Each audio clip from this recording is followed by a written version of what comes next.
जय हिंद friends, welcome back to our YouTube channel. Friends, पिछली वीडियो के अंदर हमने डिटेल में डिस्कस किया है कि स्लजेस और स्किल्स क्या होते हैं, कैसे बनते हैं। देन इसके बाद हमने यहाँ पर वो भी बात करी थी कि कौन कौन से मेथड से जिससे कि हम इसको कम कर सकते हैं, डेट इज प्रिवेंट कर सकते हैं किसको, स्लजेस और स्केल को। आज हम लोग बात करेंगे difference between scale and sludge. Questions exam में काफी बार पूछा जाता है, इंटरव्यू में भी पूछा जाता है, और जो आपका एग्जाम रहेगा यूनिवर्सिटी एग्जाम, उसमें सीधे सीधे 3 या 4 मार्क्स का जो भी वेटेज रहता है वो इसे पूछ लिएगा कि difference between sludges and scale. तो वहां पर आपको ये सारे के सारे डिफरेंस मेंशन करना पड़ेगा। ठीक है, सबसे पहले मैं आपको बताता हूँ स्लजेस क्या होता है।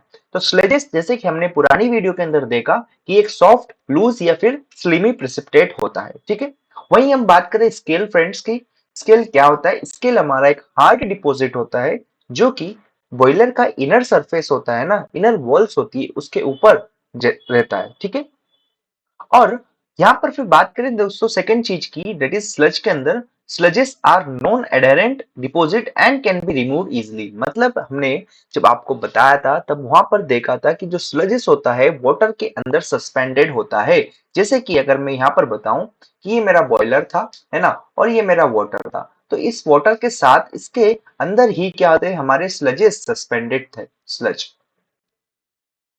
वही स्केल जो था फ्रेंड्स, स्केल इसकी वॉल पे, इनर वॉल पर हमको देखने को मिल रहा था। तो ये चीज मैं आपको ऑलरेडी पुरानी वीडियो के अंदर एक्सप्लेन कर चुका हूं।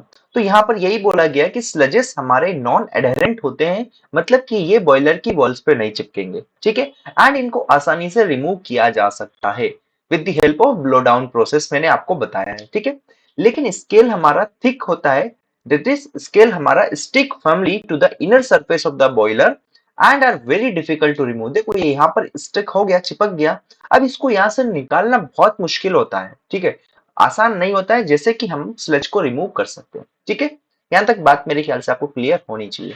तीसरे पॉइंट की अगर बात करें फ्रेंड्स, तो स्लजेस हमारे हैं, ये बनते हैं substance like calcium chloride, magnesium sulphate and magnesium carbonate, इनकी वजह से हमारा कौन होता है, स्लजेस होता है।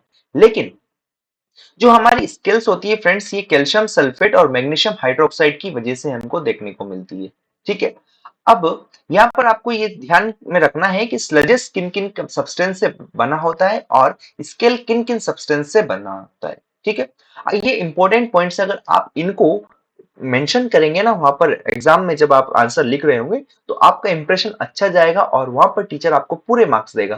क्योंकि जनरली स्टूडेंट्स क्या करते हैं, वो ये सारे पॉइंट्स लिख देते हैं कि स्लज हमारा सॉफ्ट होता है, लूज होता है, ये सब लिखेंगे, लेकिन ये चीज बहुत कम बच्चों को याद रहती है। तो आपको फोकस करना है कि वहां पर आप ये पॉइंट जरूर मेंशन करें, जिससे कि आपको पूरे मार्क्स मिलने की चांसेस वहां पर रहे। ठीक है, फिर बात करें दोस्तों फोर्थ पॉइंट का हम लोग स्लज के अंदर, तो formed at comparatively colder portion of the boiler. देखो बॉयलर हमारा पूरा हीटेड रहता है, मतलब पूरा गर्म रहता है, लेकिन बॉयलर के अंदर भी कुछ पोर्शन ऐसे होंगे जो कि कम हीटेड होते हैं, या कम बोल सकते हैं उस जगह पर क्या होते हैं, कोल्डर रीजन होता है एज कम्पेयर टू अदर जगह से। जैसे कि हमारे जॉइंट्स हो गए या फिर बेंड्स हो गए, तो उन जगह हमको स्लजेस देखने को मिलता है। ठीक है, यहाँ पर वही बोला गया है कि जो स्लज है वो हमारा फॉर्म होता है कहां पर, colder portion of the boiler. ठीक है, लेकिन स्केल जो होता है जनरली फ्रेंड्स, हीटेड पोर्शन जो रहता है बॉयलर का, जहां पर सबसे ज्यादा हीट होती है। जैसे कि मानो अगर इसको बॉयलर को मैंने नीचे से हीट प्रोवाइड करा, यहां से मैं हीट कर रहा हूं, तो स्केल का फॉर्मेशन ज्यादातर इसी जगह पर होगा। समझ गए, जस्ट एग्जांपल है। नेक्स्ट अगर बात करें फ्रेंड्स, हम लोग पांचवें जो डिफरेंस है उसकी अगर बात करते हैं, तो जो स्लज है हमारा, स्लज क्या होगा, decreases the efficiency of boiler but are less dangerous. देखो स्लजेस की वजह से जो एफिशिएंसी है स्टीम जनरेशन की, वो तो कम हो जाएगी, लेकिन ये इतना डेंजरस नहीं है जितना कि स्केल है। ठीक है, अगर स्केल के अंदर क्या होता है फ्रेंड्स, स्केल अगर फॉर्मेशन हो रहा है बॉयलर के अंदर, तो इसकी वजह से हमारा बॉयलर ब्लास्ट भी हो सकता है, एक्सप्लोजन वहां पर हो सकता है। तो वो यहीं पर लिखा है कि decreases the efficiency of the boiler and chance of explosions are also there. लेकिन स्लजेस रहेंगे तो वहां पर एक्सप्लोजन के चांसेस कम होते हैं या होते ही नहीं है। ठीक है, नेक्स्ट अगर बात करें फ्रेंड्स, स्लजेस जो है, स्लजेस को हम इजीली रिमूव कर सकते हैं with the help of blow down process. Blow down operation मैंने आपको एक्सप्लेन किया है पुरानी वीडियो के अंदर। क्या होता है इसमें, नीचे एक वॉल्व लगा रहता है। जैसे कि मैं यहाँ पर इस बॉयलर को मान ही लिए हम लोग, तो यहाँ पर एक क्या होता है, वॉल्व होता है, ठीक है।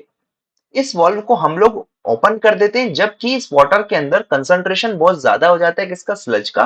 तो उस वक्त इसको यहाँ से आधा इसका जो वाटर रहेगा, कंसंट्रेटेड वाटर, उसको रिमूव कर देते हैं और नया वाटर इसके अंदर डाल देते हैं। तो इसी प्रोसेस को हम क्या कहते हैं, ब्लो डाउन प्रोसेस कहते हैं। एंड स्केल जो होती है फ्रेंड्स, स्केल हम ब्लो डाउन प्रोसेस से इसको नहीं निकाल सकते। इसके लिए दो मेथड्स मैंने आपको बताए थे, एक केमिकल मेथड, एक फिजिकल मेथड।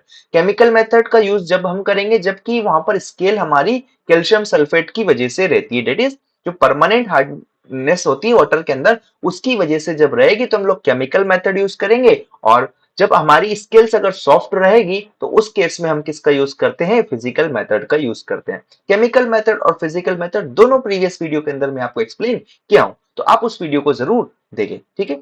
आई होप यहां तक की चीजें आपको क्लियर हुई होगी, difference between sludges and scales. So video को लाइक करें एंड चैनल को सब्सक्राइब करें। Thank you for watching this video. Next video जरूर देखें, उसके अंदर हम प्राइमिंग एंड फॉर्मिंग के बारे में डिस्कशन करेंगे। Thank you.